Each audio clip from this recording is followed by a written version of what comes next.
Здравствуйте! Мы продолжаем цикл программ к 250-летию вхождения Ингушетии в состав России и представляем вашему вниманию второй выпуск, в котором поговорим о российской политике на Кавказе и в частности в Ингушетии в XIX веке. И представляем гостя сегодняшней нашей программы, историк, директор Государственного архива Ингушетии Магомед Картоев. Здравствуйте, Магомед. Здравствуйте, Дарья Николаевна. Магомед, как мы обозначили, 19 век сегодня тема нашей программы. Конечно, огромный объемный период, много переломных, решающих событий в истории нашего народа приходится на этот период. Конечно, мы не сможем в полной мере подробно рассказать обо всем. Постараемся представить нашим зрителям общую картину этого времени. И хотелось бы начать с возвращения ингушей в Назрановскую долину. Как мы знаем, этот процесс начался еще в конце XVIII века. Как проходил этот процесс в XIX веке? Кто возглавлял вот это переселение? Об этом. Вы правильно заметили, что это был один из самых таких важных, может быть, периодов нашей истории. Сложный период, там были разные события, в том числе и драматические, которые оказали влияние на дальнейшую нашу историю. Это был период, когда шла самая продолжительная и кровопролитная военная кампания Российской империи, Кавказская война, которая тоже непосредственно отразилась на истории Ингушетии того времени. И, конечно, в этой истории было всего много разного. Обо всем, вы правильно заметили, в рамках одной передачи не расскажешь и не поговоришь, и, может быть, и не коснешься этих тем. Но, тем не менее, постараемся, насколько это возможно, коснуться, скажем так, основных сюжетов этой истории XIX века. По тому вопросу, который вы задали, возвращение ингушей в Назрановскую долину, то действительно этот процесс, он начался еще в XVIII веке. Собственно, после этого исторического акта вхождения Ингушетии в состав России, он был в том числе одним из последствий этого договора, вхождения Ингушетии в состав России, принятия подданства России 1770 года, было в том числе и расширение, скажем так, территории проживания ингушей на плоскости. И одним из следствий стало и переселение в Назрановскую долину. Насколько мы можем судить по имеющимся источникам, картографическим материалам, письменным источникам, сегодня дата, она официально принята, основание Назрани, 1781 год, это по данным Штедера. Письменных источников, документах уже непосредственно, он тогда отметил сторожевые посты, а непосредственно населенный пункт, он здесь фиксируется не позже 1785 года. Соответственно, прошло какое-то время, прежде чем из, скажем так, одного населенного пункта появилось несколько, их потом к началу XIX века уже было несколько десятков. Мы можем сказать, что в начале XIX века, можно сказать, что эта кавказская политика, она, скажем так, пользуясь современным термином, проходит стадию перезагрузки, то есть обновления. Если мы знаем, что те укрепления, крепости, которые связывали Россию с Закавказьем, с Грузией, в том числе Владикавказ, основанная на ингушской земле в 1724 году. Строительство этих укреплений было связано с подписанием Георгиевского трактата 1783 года. То в результате обострения ситуации внешнеполитической, буквально через несколько лет эти укрепления, они были Россией оставлены. И в начале XIX века, после уже подписание сначала Павлом, потом и Александром I, подтверждение манифеста о вхождении Грузии в состав Российской империи 1801 года, опять Россия начинает восстанавливать этот путь, Кавказскую линию с Грузией, Закавказьем. И в 1803 году уже при командующем Кавказским корпусом, Кавказской армией Цицанове, генерале Цицанове, начинается возобновление этого Значит, он назывался тогда одно время Александров путь, то есть по имени императора, дороги, ведущие в Грузию. В начале XIX века на политическую, скажем так, арену выходит наше назрановское общество. В то время мы знаем, что были очень сложные такие события, да, внешнеполитические, которые происходили. Это русско-турецкая, русско-иранская война. Дальнейшее это обострение ситуации здесь наблюдается. В то время активно в эту политику вмешивается и Франция. Наполеон со своими, скажем так, планами захватить через Персию Индию. И Англия, которая противостоит вот этим планам Наполеона, опять же, они разыгрывали кавказскую карту. И Франции, и Англии было выгодно в данном случае поддерживать и Турцию, и Иран в противостоянии с Россией. Конечно, просто я вот рассказывал о внешнеполитической ситуации, чтобы мы поняли, да, вот как это все происходило. И, естественно, России нужно было налаживать тесные отношения с народами Северного Кавказа, в первую очередь проживающими в стратегической этой территории, непосредственно вот вблизи этого пути, ведущего в Грузию, в первую очередь с ингушами. Об этом как раз-таки хотелось поговорить. Ну, мы знаем, что после договора 1770 года вот тот ряд закрепляющих таких договоренностей, соглашений. И вот как раз-таки об одном из них, из этих соглашений, хотелось поговорить поподробнее. Это акт 1810 года, да, когда представители 6 ингушских родов во Владикавказе подписали вот этот акт о вступлении в российское подданство. Несмотря на то, что вот договор 1770 года, да, конкретно, согласно вот этому акту, какие обязанности брали на себя стороны, цель вот этого соглашения? Ну, я начал с того, что была перезагрузка, да, отношений вообще кавказской политики на Северном Кавказе в начале XIX века. Соответственно, все эти акты, договора, которые заключались ранее, конечно, они как бы продолжали действовать, никто их не отменял, но тем не менее прошло время, и внешнеполитическая ситуация неоднократно менялась. И войны и с Турцией, и с Ираном, и различные восстания, в том числе среди горских народов. Поэтому приходилось вот эту всю политику, конечно, обновлять России. Выходит на арену политическую назрановское общество. Уже к тому времени достаточно крупное общество. По документальным сведениям, которые опубликованы, в том числе еще тогда, в XIX веке, есть такое известное, скажем так, собрание документальных актов. Это акты Кавказской археографической комиссии. Там вот ряд документов, которые как раз касаются вот этой тематики, в том числе и акта присяги подданства России назрановскими ингушами 1810 года. Там отмечается, что к тому времени население Назрани составляло порядка 7 тысяч человек. Это вот достаточно большая цифра. Если мы значит, и в другом источнике там отмечается количество дворов, это порядка 1000 дворов. То есть это, на самом деле это не был один населенный пункт, это было десятки населенных пунктов. Например, в 1816 году известный этнограф Волков приводит эту цифру на основе грузинских архивов.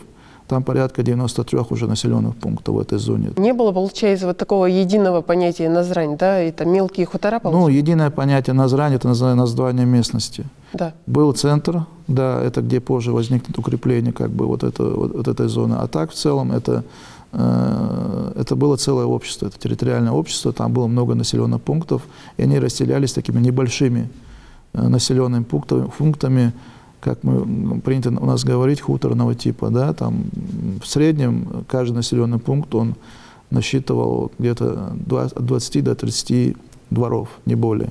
Ну, были, конечно, и более крупные, где там и 100 дворов, и больше было, но я говорю средние, как бы усредненные цифры. Важный пункт, который был в этом акте, один из самых важных пунктов, их было там много, но мы коснемся наиболее важного, скажем так, и для ингушей, значит, которые давали эту присягу, да, на подданство России, подписывали акт присяги.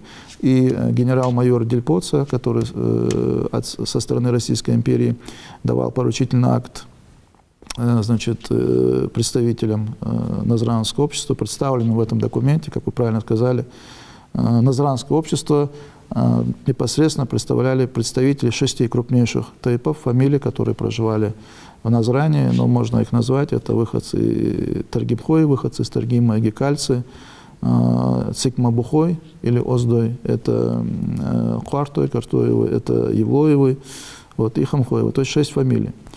И по 10 представителей от каждого рода подписали вот этот исторический документ, поскольку не было письменности, подписывали перстными печатями, то есть макали палец в чернила и ставили таким образом свою подпись.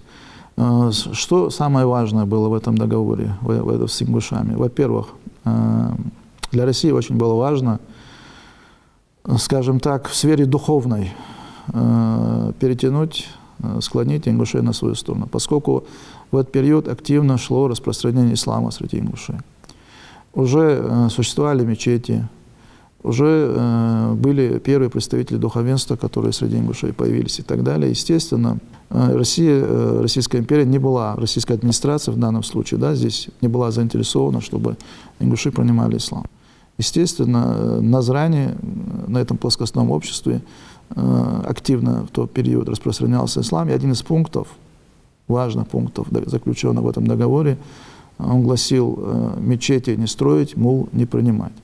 Второе, тоже это было важно, вот, этот договор, он должен был установить контроль над этим обществом, военно-политический в том числе, поэтому нельзя было никуда переселяться от занимаемых мест, опять же, без разрешения российской администрации. Это был тоже такой важный пункт. Третий пункт, не третий, вернее, ну, среди вот этих важных пунктов, наверное, было то, что ингуши были обязаны выставлять войско, 1000 человек. Исходя из этого, мы можем себе представить, что если они способны были выставить 1000 хорошо вооруженных всадников, там, то есть как бы милиция, да, то мы можем представлять, что их уже было немало, да, расселялось на этой территории. Это уже взрослых вооруженных мужчин. И в том случае, если ингуши в данном случае отстаивали, реализовывали интересы России на этой территории, то вот эти вот, скажем так, отряды горцев, которые стремились там уничтожить Владикавказ, там другие укрепления, конечно, Назранское общество им в данном случае мешало. Поэтому ингуши в данном случае тоже как бы были заинтересованы вот в подписании вот этого письменного акта, чтобы, ну, просто защитить себя в данной ситуации. И второй момент, тоже в этом договоре он отражен, в этом письменном акте, это закрепление той земли, которую они занимают, за ними собственность. Вот. И там прямо прописано в поручительном акте, который дал генерал-майор Дель Поццо, что пользоваться землями по правую сторону течения реки Терека им предоставляется безвозбранно. Магомед, отчасти вы уже затронули тему восстановления и строительства новых укреплений. Вот как раз-таки после этого акта практически сразу началось строительство Назрановского редута. Ну, как впоследствии мы знаем, что было преобразовано в Назрановскую крепость, нам известную. С какой целью строился этот редут и какие функции он должен был выполнять? Ну, опять же, ну, правильно, если сказать, это был основан Назрановский пост, да, сначала там редут, ну, это с Владикавказа направили буквально там 100 казаков и там небольшое количество артиллерии и так далее, но дальше уже он там достраивался, перестраивался, позже он стал, во время Ермолова уже он стал Назрановским укреплением первого разряда, вообще правильное наименование, там шла вот градация, были крепости, были укрепления там и так далее. Оно называлось Назрановское укрепление первого разряда, то есть это еще не крепость, оно вроде как бы как крепость выглядит, но вот оно вот в этой классификации, скажем так, называлось укреплением Назрановским.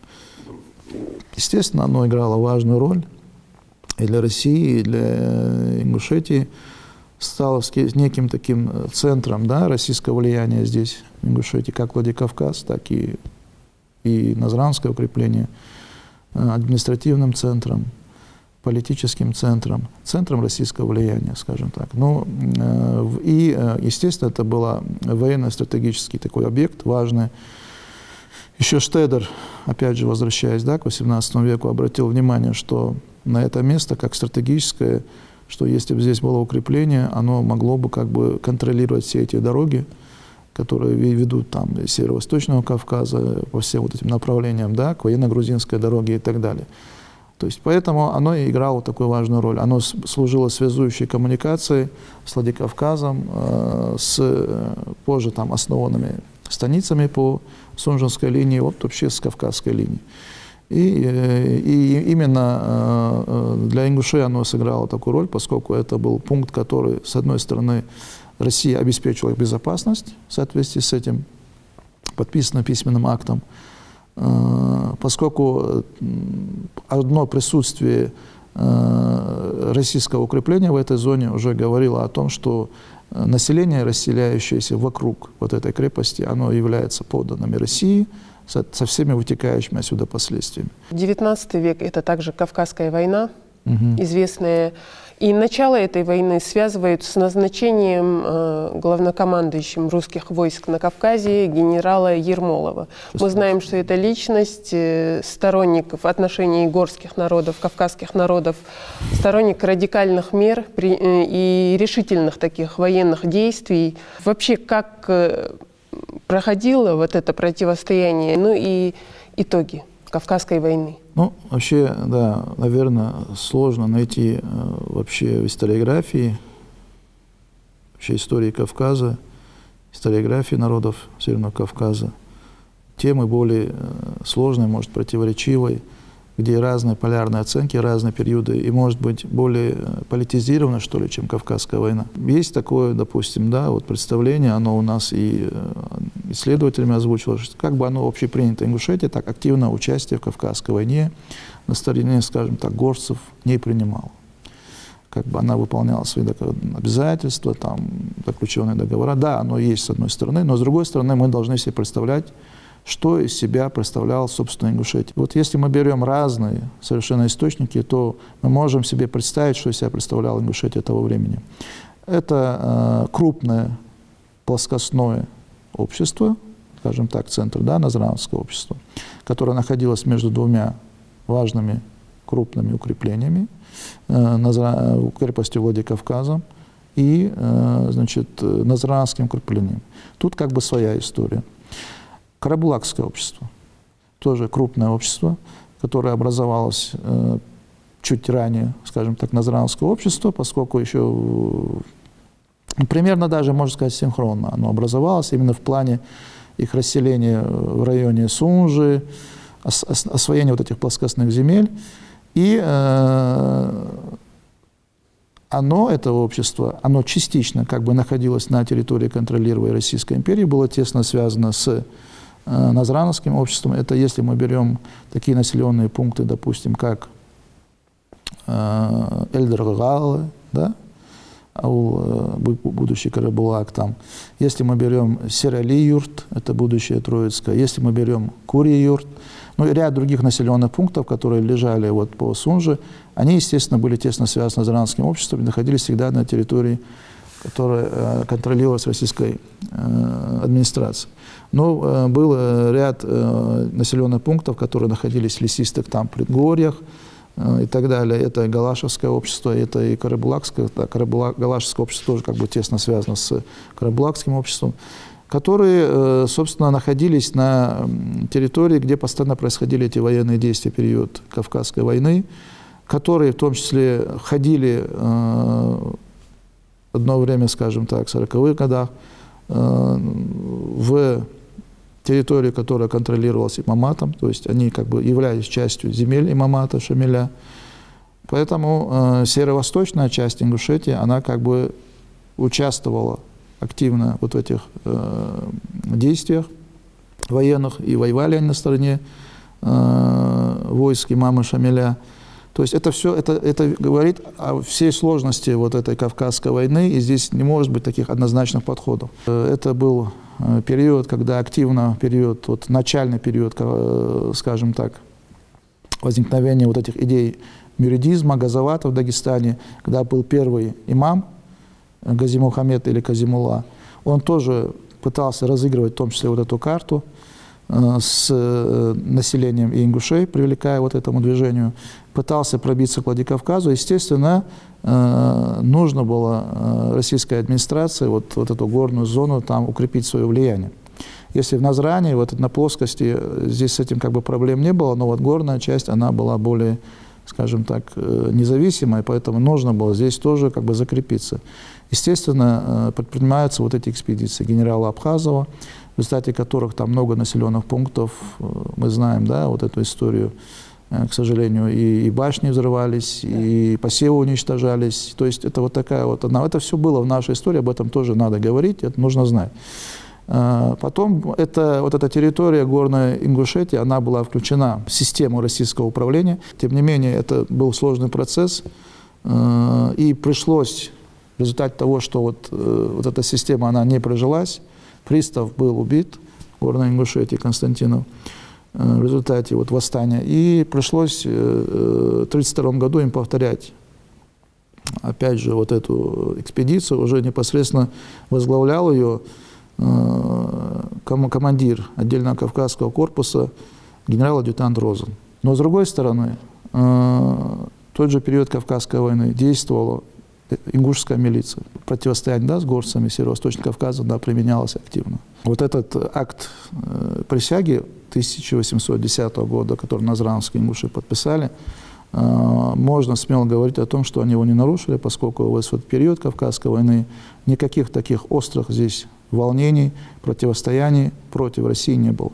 Наоборот, это являлось, скажем так, таким форпостом, можно смело об этом говорить, щитом, который прикрывал, защищал вот эти все коммуникации, Владикавказ со стороны имама Шамиля, войск имама Шамиля. Имам Шамиль неоднократно предпринимал попытки, как пробиться на линию, склонить на свою сторону назранское общество, но это не привело к успеху. И мы знаем, что вот этих событиях 1641 года, это был апрель месяц, большие, да, по тем меркам, были собраны силы Шамилем. Это в документах говорится о порядке 20 тысяч человек, которые непосредственно атаковали назранское общество, назранское укрепление.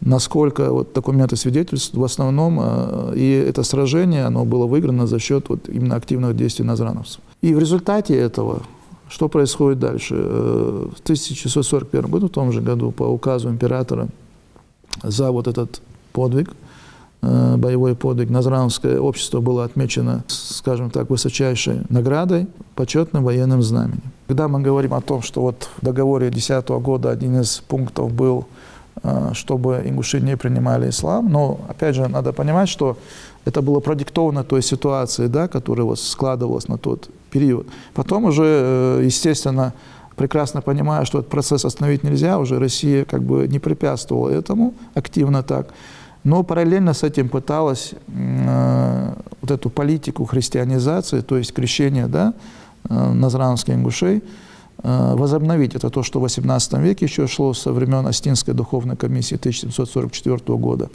Оно местами, временами как бы оно это прерывалось и потом возобновлялось. Были созданы 4 прихода христианских, но мы должны понимать, что это было все формально. Конечно, люди как бы, когда вот их куда-то записывали, они даже, может, многие и не понимали, да, вот этого, но тем не менее. Да, не было такого четкого осознания, что происходит. Но тем не менее было 4 прихода, поскольку активно шло принятие ислама, собственно, и даже те, которые формально они были христиане, но они исполняли исламские обряды, праздновали тот же Байрам там, и другие исламские праздники, это тоже в документах все отмечается. На середину XIX века приходится создание известной вот этой чересполосицы, это цепь казачьих станиц, которая отделила горную часть Ингушетии от равнинной.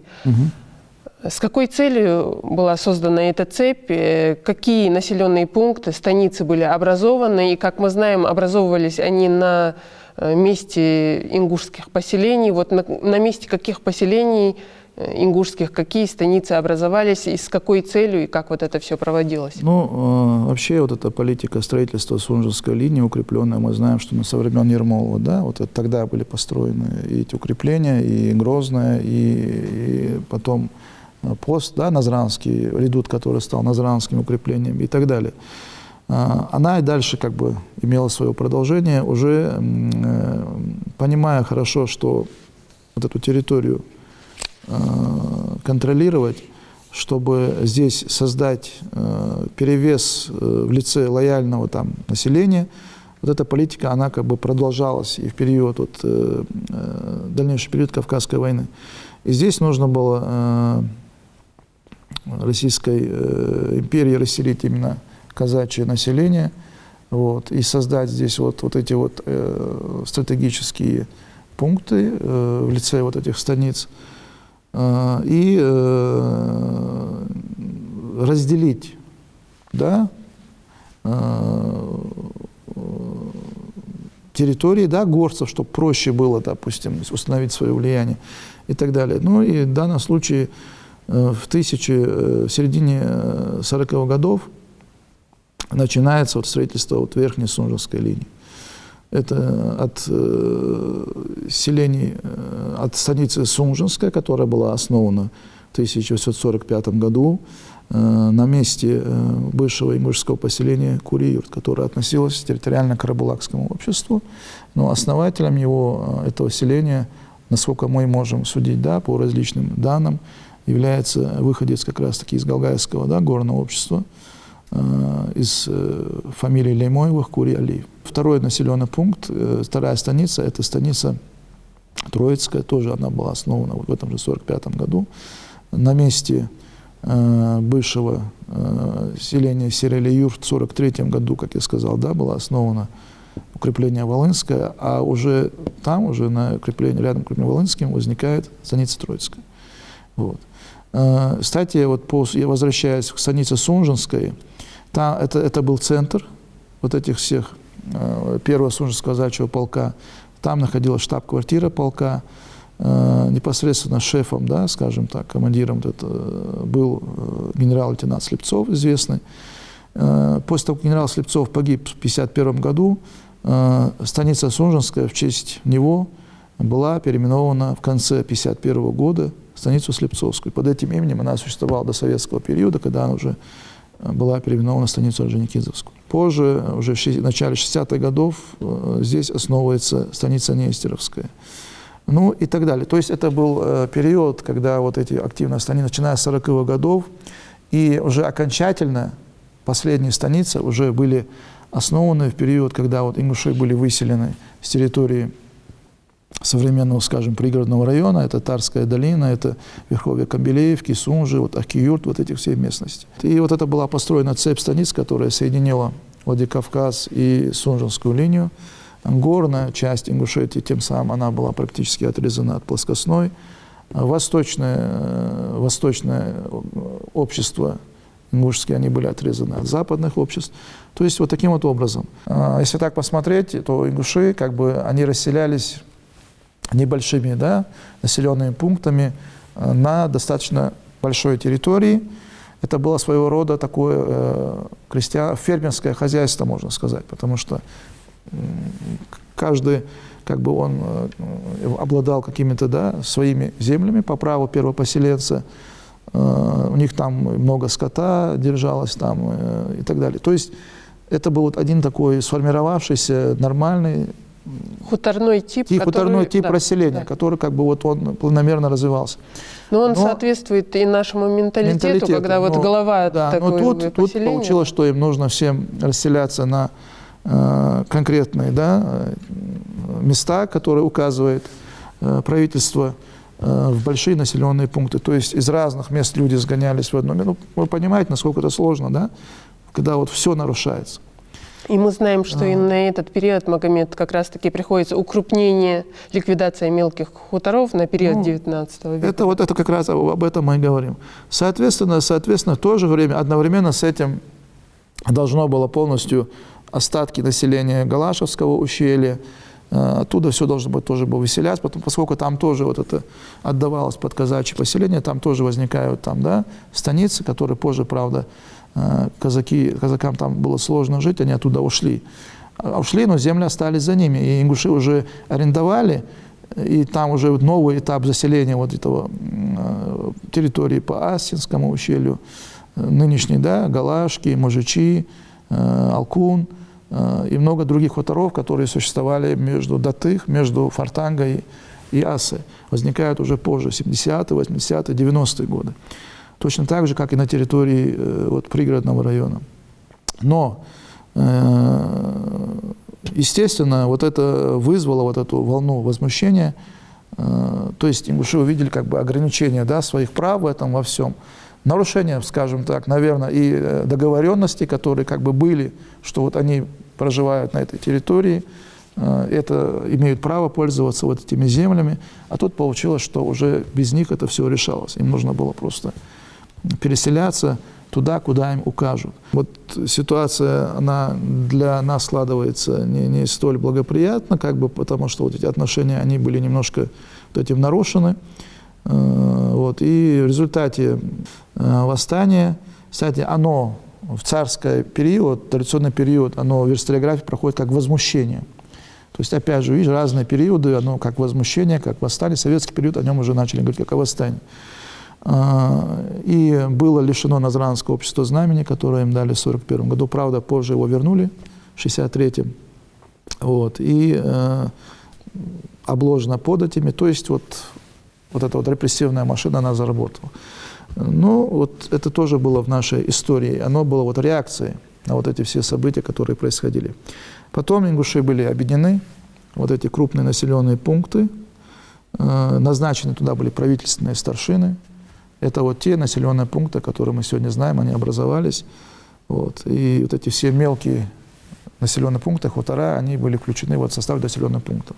Во второй половине XIX века, если быть точнее, 50-е и 60-е годы, вот, проводится военным командованием на Кавказе политика переселения горцев, коренного населения Кавказа, в Турцию.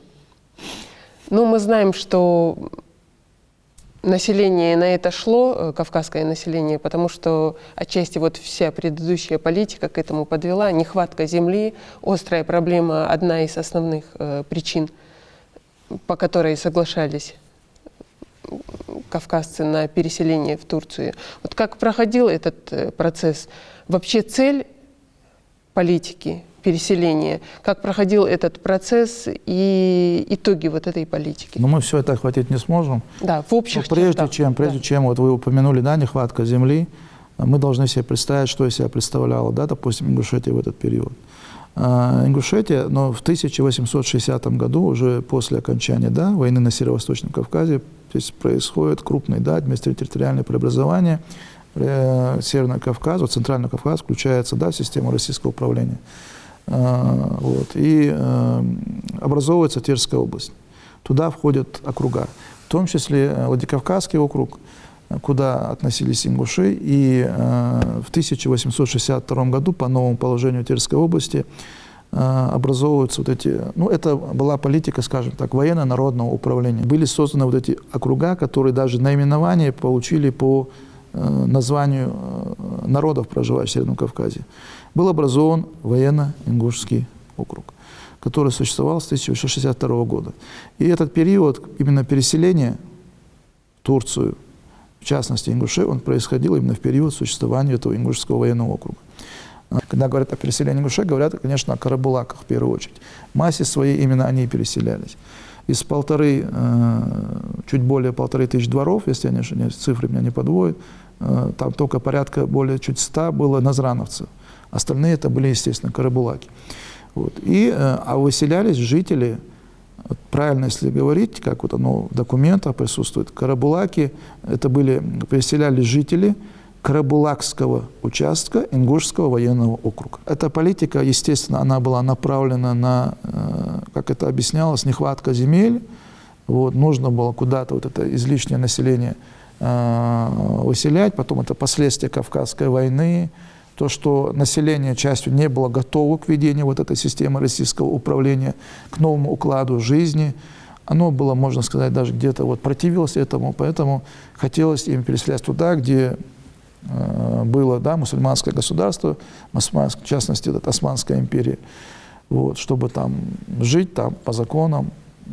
Ну, обещали хорошие условия, вот пропагандисты. Обещали, да, это были пропагандисты, конечно. То есть в данном случае это был такой процесс, в котором были заинтересованы и Османская империя.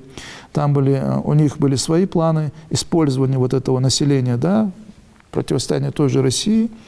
Российская империя хотела выселить вот это вот наиболее, скажем так, население активное. Карабулаки вот, это воинственная часть, да, их выселить, чтобы вот эту угрозу снять, дальнейших там восстаний, выступлений, снять эту остроту земельную потом, и так далее. Но с другой стороны, мы должны понимать, что эта нехватка земли, она-то искусственно была создана. Мы, да, вот мы, когда рассказываем о вот этих вот линиях, казачьих поселениях, когда вот эта вся земля, она, которой пользовались горцы, она была изъята, конечно, у них теперь получилась и нехватка. Порядка 1500 семей. Вот, это, ну, одних карабулаков там по различным оценкам от 4,5 до 5 тысяч человек вот, выселилось. Порядка 100, более 100 семей назрановцев. Трудно, конечно, наверное, говорить о какой-то определенной численности, но если говорить в процентном отношении, примерно от общей численности нашего народа, сколько было переселено? Это был достаточно большой процент. Ну, если там по разным оценкам на тот период, ну, всех там ингушей было порядка 35, может, 40 тысяч, ну, может, чуть больше. Ну, вот вы себе можете представить, да, порядка 5-6 тысяч населения, когда уходят. Серьезная Это очень серьезный процент. Но если целый участок упраздняется, ликвидируется, вот этот карабулакский участок, он был упразднен. То есть он перестал существовать. Участие ингушей в войнах России XIX века, ну, Крымская война, русско-турецкая война во второй половине как раз-таки XIX века. Мы знаем, что представители нашего народа принимали участие и отличились в сражениях. Вот, если можно назвать имена отличившихся наших ингушей, вот об этом. Дело в том, что ингуши действительно активно привлекались к военной службе, уже начиная с периода Кавказской войны. Они участвовали как и во внешних войнах, так и здесь, на Кавказе. Везде привлекались. И ингушская милиция, о которой я говорил. У нас очень много было участников Кавказской войны, которые были отмечены наградами различными, Крымской войны.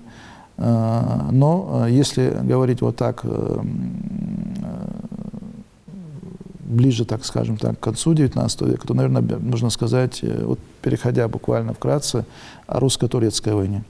Поскольку здесь было сформировано вот отдельное такое формирование в Владикавказе из ингушей и остин, это Терско-Горский конно-регулярный полк, куда входило 4 сотни, 400-сотенного состава. Первая, вторая сотня – это были остины, а третья, четвертая сотня – это были ингуши. Там 2 дивизиона было, остинский и ингушский. Вот третья, четвертая сотня, она входила в ингушский дивизион. Командовал этим ингушским дивизионом наш известный участник всех этих войн того времени, представитель ингушской военной интеллигенции, первый генерал среди ингушей Бунхо Байсагурович Базоркин. В то время он был в чине подполковника. До этого и позже он состоял в конвое его императорского величества. Вот, он командовал вот этим вот соединением, ингушским дивизионом. Также там были офицеры, это известные в то время участники войн, офицеры, представители нашего народа, такой как, например, Николай Альдиев, ротмистр Николай Альдиев, это Керим Богатырев, это Дох Мальсагов, значит, это Гани Джемиев, он же Картоев, Умар Сампиев, он же Албагачиев, ну и ряд других. Вот. И помимо вот этого дивизиона, ингуши в русско-турецкой войне участвовали в составе различных соединений регулярной армии, а это были вот этот полк, о котором я сказал, Терско-Горский, был конно-иррегулярный полк. То есть он был создан временно на период вот этой русско-турецкой войны. Но были те, которые участвовали в регулярных войсках, там воевали в различных соединениях, в частности, Заурбек Альдиев, брат вот этого Николая Альдиева, ну и другие наши представители нашего народа. Были в том числе, которые служили в Александропольском полку, тоже регулярно, ну и так далее. То есть в различных соединениях ингуши участвовали, отличились, имели как награды вот эти порядка, если я не ошибаюсь, более 150 человек были отмечены различными наградами. Вообще мы сейчас, работая в Владикавказе, выявили новые документы по этой тематике, в частности, выявлены документы, связанные с боевыми действиями вот этого Терско-Горского конно-регулярного полка, а также списочный состав урядников, всадников. Этими документами ранее мы не располагали. Это порядка 250 фамилий, которые вот были в составе в составе ингушского дивизиона, в составе 3-4 сотни. Вот. То есть это очень интересная информация. Я думаю, мы ее опубликуем в ближайшее время, и многие там найдут своих непосредственно предков. Мы знаем, что период, о котором мы сейчас говорим, особенно вот вторая половина XIX века, это время реформ, судебная реформа, административно-территориальная. Вот в результате, как проходил вообще этот процесс, эти реформы и итоги в общих чертах? Ну, территориально мы уже частично коснулись, да, что вот эти все преобразования не происходили. Интересно, судебная реформа. Ну, судебная реформа, тут надо тоже, да, вот как бы начинать, если об этом говорить, это с 30-х годов, да, когда был, собственно, создан вот Владикавказский окружной суд. Он занимался делами, да, ингушей и осетин. Потом при приходе Розана, уже когда он стал непосредственно начальником отдельного Кавказского корпуса, при нем этот суд он был упразднен. То есть как бы они посчитали, что он не достиг там своих целей и так далее. Позже неоднократно вот эти формы менялись. Уже при Терской области был введен народный суд, да, там, то есть везде вот эти использовались сочетания общеимперских методов, да, вот системы судебной, которая существовала на общеимперском уровне. То есть как бы и в то же время вот существовавших вот народных судов. То есть вот это вот сочетание, оно шло. Как бы вот, это был непростой процесс сложения судебной системы. Он менялся в зависимости от того или иного периода. Был период, когда, допустим, вот тот же Розан, он передал все эти функции приставам. То есть приставы, они судили и рядили, что называется, выносили приговоры и так далее. Кроме, конечно, таких более важных там преступлений и так далее. Но, тем не менее, это был сложный такой процесс, он был протяженный во времени, и наверное, уже эта вся система, она сложилась только вот ближе к концу 19-го, началу 20 века, скажем так. Магомед, определенное развитие имел и экономика в этот период. Мы знаем, что вот развитие как раз-таки железнодорожных путей сообщения и приводило к тому, что торговля расцветала, в общем-то, ну и образование, культура вот во второй половине, особенно 19 века. Ну, вот об этом, да, в общем. Не будем говорить, что насчет процветала, но вообще она складывалась вот в рамках Российской империи. Вы правильно отметили строительство Ростовской, Владикавказской вот этой железной дороги, которая протянулась в 90-х годах и сюда, да, заранее стала станция основана. Оно способствовало тому, что у нас появился новый такой населенный пункт, где расселялись непосредственно люди, занимавшиеся торгово-промышленной деятельностью. То есть вот предприимчивые представители, да, ингушского народа, тогда их называли купцами, да, они там открывали амбары хлебные, да, пункты, где принимали у населения, да, вот это зерно, и дальше уже что-то там перерабатывалось, что-то отправлялось по вот этой железной дороге в другие там центры, Россию, и на юг России, и даже центральные районы. То есть это был такой пункт, где вот этот весь процесс, он образование новой прослойки, скажем так, промышленников, капиталистов, условно говоря, он в нашем народе он был. У нас, кстати говоря, есть новые документы тоже выявлены из Владикавказского Северо-Осетинского государственного архива. Новые документы, тоже еще мы их не ввели, научный оборот не публиковали, где первые вот это население, именно вот поселение Назрань. На родине оно получило название как Вазгали, то есть искаженное вокзале. Вот. Это как раз-таки вот эти первые купцы, владельцы амбаров, лавок, которые там поселялись. И образование, вот в общих чертах. Мы знаем, что да, Назрановская горская школа тогда была построена, и первые наши ученые, просветители, вот тоже их имена, да. Развитие вот в этом смысле тоже, развитие в образовании тоже сошло, была образована Назрановская школа в 1868 году. Она вообще-то, собственно говоря, должна была готовить образованных людей, чиновников, да, для администрации там, и так далее. Но в то же время она послужила таким импульсом для развития, потому что ингуши, они вообще охотно поступали на обучение, будь то школа, будь то высшее учебное заведение. Вообще этот период, надо сказать, что в 70-х годах у нас уже учатся студенты и в центральных вузах, это и в Санкт-Петербурге, много училось в Ставропольской гимназии, в Владикавказе. То есть у нас появляется первая вот такая вот прослойка образованных людей, имеющих высшее образование. Появляются, ну, нельзя сказать, что они были в полном смысле ученые, но исследователи, которые изучали, да, прошлое своего народа, его фольклор, вводили, публиковали какие-то материалы. В частности, мы сегодня считаем, да, первым этнографом, да, краеведом, да, ученым среди ингушей Чаха Ахриева. Вот, он как раз-таки вот период 70-х годах начинает, да, публиковать свои вот эти работы, посвященные истории этнографии ингушей. Затем у нас были тот же период Адельгерей Долгиев, тоже он учился, да, в Санкт-Петербурге, работал в той же Назрановской горской школе. Здесь он был, вернулся, его вернули на Северный Кавказ.